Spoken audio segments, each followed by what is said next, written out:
Hi friends, share বাজার রহস্য চ্যানেলে আপনাদের স্বাগত। আশা করি আপনারা ভালো আছেন এবং সুস্থ আছেন। ফ্রেন্ডস, গতকাল আমি ভেবেছিলাম যে হয়তো পোর্টফোলিও অ্যালটমেন্ট হয়ে যাবে, তাই আমি একটু ওয়েট করছিলাম। কিন্তু কালকে আর মানে প্রাইম মিনিস্টার শপথ নেওয়ার পরই আর তেমনভাবে সময় পাইনি ভিডিও করার জন্য। যাক, আজকে মানডে, মার্কেট খুলেছিল, মার্কেট সারাদিন পজিটিভে ছিল, কিন্তু ফাইনালি যেহেতু মার্কেটের কাছে কোনো ক্লিয়ার কাট কোনো ধারণা আসছিল না যে কে কোন পোর্টফোলিওগুলো পাবে, তাই মার্কেট লাস্টের দিকে কিন্তু একটু মাইনর প্রফিট বুকিং হয়ে প্রায় 31 পয়েন্ট মাত্র নিচে বন্ধ হয়েছে। কিন্তু খুব তাৎপর্যপূর্ণ হচ্ছে ফরেন ফান্ড আজকে প্রায় 2572 কোটি টাকার মতো কিনেছে এবং ডোমেস্টিক ইনস্টিটিউশনাল ইনভেস্টর তারাও 2764 কোটি টাকার মতো কিনেছে। সুতরাং এটা মার্কেটের জন্য কিন্তু একটা পজিটিভ খবর। দ্বিতীয়ত হচ্ছে ভিক্স কিন্তু, অর্থাৎ ফিয়ার ইন্ডেক্স, ভিক্স কিন্তু নিচে আসছে ধীরে ধীরে, প্রায় 16-র কাছে চলে এসছে 31 থেকে, এবং over a period of time আরো ধীরে ধীরে নিচে চলে আসবে, কারণ এই মুহূর্তে তেমন কোনো আনসার্টেনটি অ্যাটলিস্ট দেখা যাচ্ছে না। এরপরে যে সমস্ত আনসার্টেনটি থাকবে, যেমন ধরুন বাজেট, কি ধরুন মিটিং টিটিং, রেট কাট, সেই সমস্ত ব্যাপারে কিন্তু এত ভোলাটিলিটি নাও হতে পারে। গুড নিউজ হচ্ছে ফ্রেন্ডস, যে টিম এতদিন ধরে কাজ করছিল, মিনস হোম মেজর যে সমস্ত মিনিস্ট্রি ছিল, যেমন ধরুন হোম মিনিস্ট্রি, যেমন ধরুন ডিফেন্স, যেমন ধরুন রেলওয়ে, যেমন ধরুন রোড অ্যান্ড ট্রান্সপোর্ট, সমস্ত পোর্টফোলিও কিন্তু যারা ছিল সবাই আছে। অর্থাৎ হোমে হচ্ছে অমিত শাহ, রেলওয়েতে অশ্বিনী বৈষ্ণব, তারপরে হচ্ছে ডিফেন্সে রাজনাথ সিং, আর ফাইন্যান্সে আমাদের নির্মলা সীতারামন, এক্সটার্নাল অ্যাফেয়ারে এস জয়শঙ্কর। আর অতএব যে মানে স্পিডে এই সমস্ত সেক্টরগুলোতে মানে গভর্নমেন্ট তার ডেভেলপমেন্টটা করতে চাইছে, অর্থাৎ তারা কিন্তু সেই মোমেন্টামটাকে ধরেই রাখবে। যেমন ধরুন ডিফেন্সের যে সমস্ত বড় বড় অর্ডার কিংবা রেলওয়ের অর্ডার, এই সমস্ত জিনিসগুলো কিন্তু over a period of time আবার কিন্তু ধীরে ধীরে আসতে শুরু করবে। কেবলমাত্র একটা ব্যাপারে কিন্তু মিডিয়া রিপোর্ট অনুযায়ী একটা চলছে স্পিকার পোস্টকে নিয়ে। তো স্পিকার পোস্টকে নিয়ে নাকি টিডিপি এবং জনতা দল সেকুলার, অর্থাৎ নীতিশ কুমারের মধ্যে একটা দর কষাকষি চলছে। আদারওয়াইজ মার্কেট পরিবেশ কিন্তু ধীরে ধীরে ভালো হয়ে যাবে। যাই হোক ফ্রেন্ডস, আমরা কিন্তু কোনো শেয়ারে কেনার ব্যাপারে আমরা কিন্তু একটা জিনিস করব, সেটা হচ্ছে যখন কোনো শেয়ার বেস তৈরি করছে, সেখানে যদি আপনি আস্তে আস্তে কিনে 2-4-6 মাস ওয়েট করেন, তারপরে যে তার আপমুভটা হবে সেটা কিন্তু অনেক বেটার। তার তুলনায় যে লাফানো শেয়ারে যদি আপনি ঢুকে যান, তাহলে সেক্ষেত্রে কিন্তু একটা মানে সেই স্কিল সেট নেই যে আপনি সেটাকে নিয়ে কি করবেন কিংবা না করবেন। ইতিমধ্যে ফ্রেন্ডস, আজকেও কিন্তু SW সোলার, আমাদের যেটা খুব পছন্দের শেয়ার, সেটা কিন্তু আবার আজকে 5% উপরে ক্লোজ হয়েছে, এবং খুব সুন্দর মানে ওই কি বলে, কালকে যেটা আপনাদেরকে বললাম, higher high higher low pattern তৈরি করতে করতে কিন্তু আগে যাচ্ছে। ফ্রেন্ডস, আমার মতে অল্প অল্প করে কিন্তু এই শেয়ারটাতে আপনারা এখনো অ্যাকুমুলেশন করতে পারেন। এর স্টোরি কিন্তু অনেক উপরে যাওয়ার বলে আমার মনে হচ্ছে। তো যাই হোক, যেটা আপনাদের ব্যাপার। অন্যদিকে ড্রোন সেক্টরের যে কোম্পানি জেনটেক, সেও কিন্তু কনসলিডেশন করছে 1000-এর কাছাকাছি, তার মুভমেন্টটাও খুব ভালো লাগছে। এই শেয়ারগুলোকে কিন্তু আপনারা নজরে রাখবেন, বিকজ এগুলো হচ্ছে নিউ ইকোনমি শেয়ার। আচ্ছা, আর নেক্সট হচ্ছে আজকে আমরা দুটো শেয়ার নিয়ে, আচ্ছা জেনটেকটা একটু আপনাদের সামনে যদি দেখিয়ে দিই চার্টটা, তাহলে সুবিধা হবে।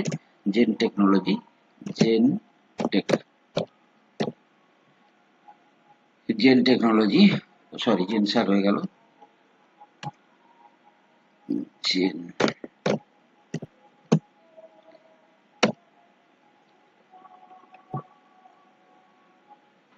ঠিক আছে ফ্রেন্ডস, এও কিন্তু একইভাবে কিন্তু উপরের দিকে যাচ্ছে।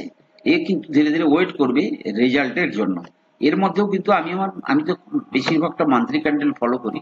আপনি যদি উইকলি ক্যান্ডেল দেখেন, এখানেও কিন্তু মানে হায়ার হাই হায়ার লো তৈরি করতে করতে যাচ্ছে।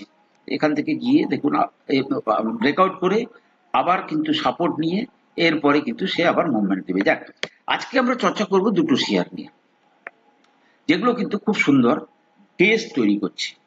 শেয়ার দুটো কি কি? প্রথমটা হচ্ছে এলটিটিএস, মানে Larsen and Toubro technology service limited, ঠিক আছে, এলটিটিএস। ফ্রেন্ডস, বারবার ধরে বলছি, সফটওয়্যার সেক্টরে কিন্তু আপনারা পজিশন তৈরি করুন, কারণ সফটওয়্যার সেক্টর কিন্তু আগামী 1 বছরের যে ভালো খবরকে তারা কিন্তু যে কোনো মুহূর্তে ডিসকাউন্ট করতে শুরু করে দেবে। অর্থাৎ তারা আপনাকে 2 মাসের মধ্যে এমন জায়গায় চলে যাবে, সেখান থেকে কিন্তু আর আপনারা কেনাকাটার সুযোগ পাবেন না। দেখুন ফ্রেন্ডস, এটা Larsen and Toubro technology service. এর ফান্ডামেন্টাল মোটামুটি যদি মানে কোনো ফান্ডামেন্টাল নিয়ে কোনো প্রশ্নই হবে না, এর ফান্ডামেন্টাল নিয়ে কোনো প্রশ্নই হবে না। কারণ আপনি যদি দেখেন কোয়ার্টার বাই কোয়ার্টার এবং ইয়ার বাই ইয়ার তার পারফরমেন্স কিন্তু ভালোই চলছে। যেমন ধরুন 22-এ 5,874 কোটি টাকা সেলস, প্রফিট 918 কোটি। 23-এ 7,910 কোটি টাকার সেলস, 1153। 24-এ 8,679 কোটি টাকার সেলস, 1,258। সুতরাং একটা সাস্টেন চলছে। ইপিএস কত চলছে? 119। এবং পি কত চলছে? পি 42.5। এবং এর যদি আমি দেখি রিজার্ভ প্রায় 5,000 কোটি টাকার মতো আছে। অর্থাৎ এরা যে কোনো মুহূর্তে কিন্তু কোনো কোম্পানিকে কেনা বা কোনো নতুন বিজনেস প্রপোজিশন নিয়ে এরা ভাবতে পারে। এবারে চার্টে যেটা দেখা যাচ্ছে, উইকলি চার্টে আমি বেশ কয়েকটা জায়গায় দেখেছি। দেখুন ফ্রেন্ডস, এই যে উইকলি ক্যান্ডেলের যে রেসিস্ট্যান্স লাইন আমি এটা একটা টেনে রেখেছি। দেখুন, একবার দুবার কিন্তু এই লাইনটাতে তারা রেসিস্ট্যান্স খেয়েছে। এখন কিন্তু এই লাইনটাতে কিন্তু সে রেসিস্ট্যান্সে দাঁড়িয়ে আছে। এবারে যদি এই রেসিস্ট্যান্সকে ব্রেক করে, তাহলে কিন্তু এই জায়গা ফ্রেন্ড, যখন একটা লাইনে বারবার ধরে টাচ করে তখন তার রেসিস্ট্যান্স কিন্তু উইক হয়ে যায়। তো এবারে যদি দেখা যায় যে এই জায়গাটাতে সে আবার গিয়ে ব্রেক করছে, তার এরপরে কিন্তু সে নতুন হাইয়ের দিকে যেতে পারে। সুতরাং দেখুন ফ্রেন্ডস, বড় শেয়ার ধরুন বেশি প্রাইসের শেয়ার দেখে অনেকে কিন্তু আপনারা ঘাবড়ে যান। আমি জানি না কেন ঘাবড়ে যান, কিন্তু এই সমস্ত শেয়ারের যে স্থিরতা, আপনার ক্যাপিটালকে প্রোটেক্ট করার ক্ষমতা, এটা কিন্তু অনেক বেশি।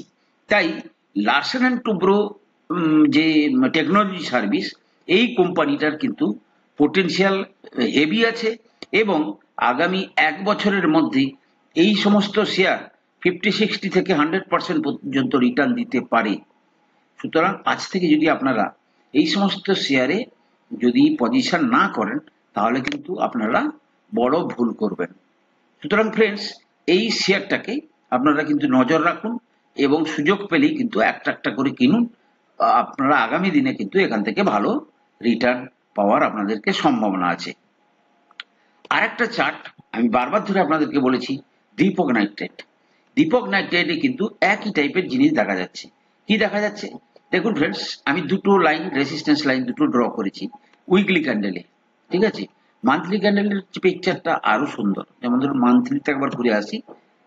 মান্থলি ক্যান্ডেলে যদি দেখেন, তাহলে কিন্তু একটা দারুণ ফরমেশন তৈরি হচ্ছে এবং বারবার ধরে কিন্তু সে এই 2700 লেভেলে যাচ্ছে, মানে 2600-2700 লেভেলটা। যেদিন এই 2600-2700 থেকে 2700 উপরে ক্লোজিং দেবে, ঠিক আছে, যেদিন এই 2600-2700 উপরে ক্লোজিং দেবে, অর্থাৎ এই যে লাইনটার উপরে ক্লোজিং দেবে, এই দেখুন এই জাস্ট গত মাসেই কিন্তু এ হাই করেছিল কত না, এ হাই করেছিল প্রায় হাই হচ্ছে 2535। এই ক্যান্ডেল রেড ক্যান্ডেলটার হাই হচ্ছে 2620। সুতরাং এই সমস্ত ক্যান্ডেলের উপরে যেদিন এ ক্লোজিং দেবে, স্টেট ওয়ে এখান থেকে কিন্তু 50% জাম্প দেবে। অর্থাৎ আপনি দেখবেন যে মানে এই রেখার উপরে ক্লোজিং দেওয়ার পরে হয়তো 3-4 মাসের মধ্যে এই শেয়ার কিন্তু 50% ফ্রম দেয়ার, অর্থাৎ প্রায় 3900 লেভেল ফেভেল পর্যন্ত চলে যেতে পারে। এবং এই শেয়ারের যে ফান্ডামেন্টাল পরিবর্তনটাও কিন্তু মানে চোখে আসছে। আপনি যদি দেখেন আর একটা জিনিস, যে এর যে ফান্ডামেন্টাল পরিবর্তনটা আসার পরেও দেখুন, এখন এটা হচ্ছে কোয়ার্টারলি রেজাল্ট। দেখুন কতদিন পরে 250 কোটি প্রফিট দিয়েছে, অর্থাৎ মার্চ 22-এর পরে কিন্তু তার সবচেয়ে ভালো রেজাল্ট হয়েছে কোয়ার্টারলি 254 কোটি।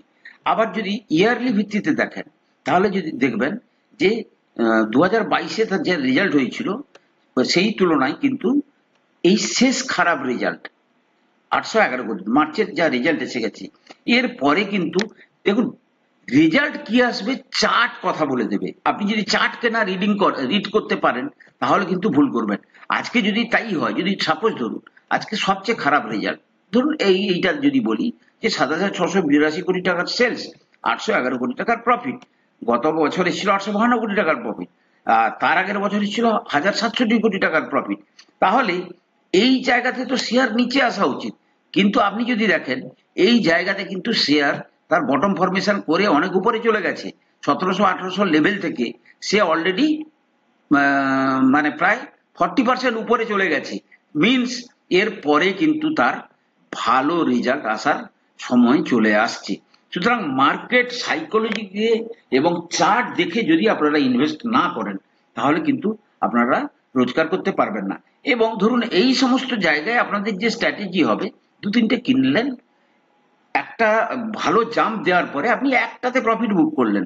সো আপনাকে ধীরে ধীরে কিন্তু আপনার বিজনেসের বেসটাকে রেডি করতে হবে। তো ফ্রেন্ডস, দুটো শেয়ার এলটিটিএস এবং দীপক নাইট্রেট শেয়ার দুটোকে কিন্তু অ্যাকুমুলেশন করা শুরু করতে পারেন। কারণ কি চার্ট কিন্তু মানে খুব গঠনমূলক চার্ট দেখা যাচ্ছে। এরপরে কিন্তু এদের আপমুভ হলে একটা ভালো আপমুভ পাবেন। ফ্রেন্ডস, আমি কোনো সেবি রেজিস্টার্ড অ্যানালিস্ট নই।